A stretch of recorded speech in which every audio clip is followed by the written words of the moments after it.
Have you ever felt that hot, prickly feeling creeping up your neck? That sudden urge to become invisible?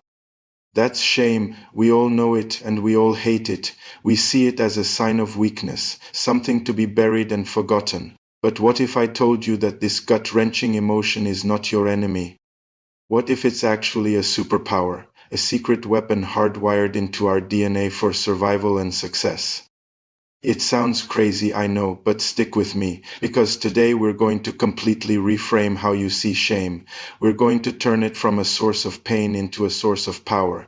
Let's travel back in time, way back. Imagine our ancestors living in small, tight-knit tribes. For them, being part of the group wasn't just nice, it was essential for survival.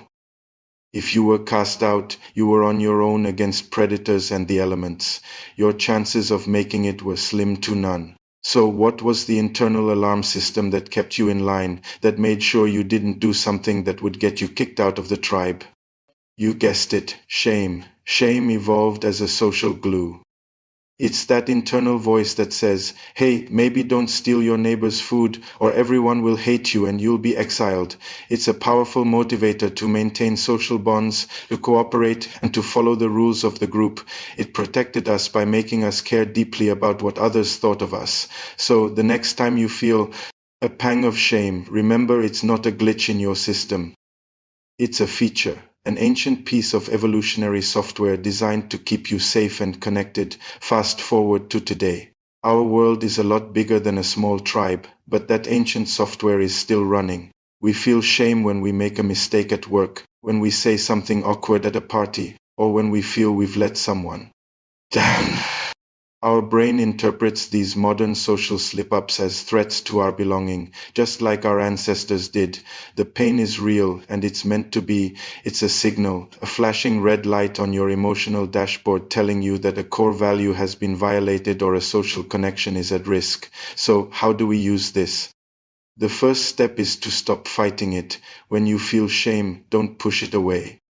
Don't tell yourself you're weak for feeling it. Instead, get curious. Ask yourself, what is this feeling trying to tell me?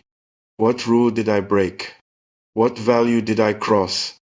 Is it a rule I actually believe in, or is it an outdated expectation from someone else? Shame is data. It's a compass pointing directly at what matters most to you, your integrity, your relationships, your reputation. By listening to it, you get a crystal clear roadmap for personal growth. Think about it. The sting of shame after procrastinating on a big project is a powerful motivator to be more disciplined next time. The embarrassment from a clumsy comment can teach you to be a more thoughtful and empathetic communicator. Shame isn't just about what you did wrong. It's a guide to how you can be better. It's your personal evolutionary coach, pushing you to adapt and improve. It fuels our desire for self-improvement and keeps us striving to be better versions of ourselves. But there's a crucial difference between healthy shame and toxic shame. Healthy shame says, I did a bad thing. Toxic shame says, I am a bad person. Healthy shame is about your actions. Toxic shame is about your identity. The key is to separate your behavior from your worth as a human being. You made a mistake. You are not the mistake. This distinction is everything. When you see shame as feedback on your actions, you can change your actions. But if you see it as a verdict on your soul, you get stuck. So here's your action plan. The next time shame shows up, first name it. Okay, I'm feeling shame right now. Acknowledging it takes away its power. Second, get curious. What's the underlying message? What value is at stake? Third, practice self-compassion. Talk to yourself like you would a good friend who just messed up. You'd say, hey, it's okay, you made a mistake. What can we learn from this? You wouldn't say, you're a total failure. Finally, take corrective action. Apologize if you need to, make a plan to do better next time. Use the energy of that shame to propel you forward, not to hold you back. Shame is an ancient, powerful, and deeply human emotion. It's not a flaw to be fixed, but a tool to be understood and wielded. It connects us to our past, guides us in the present, and helps us build a better future for ourselves. By embracing shame as an evolutionary advantage, you can transform moments of pain into your greatest opportunities for growth and connection. It's your built-in superpower. It's time you learned how to use it.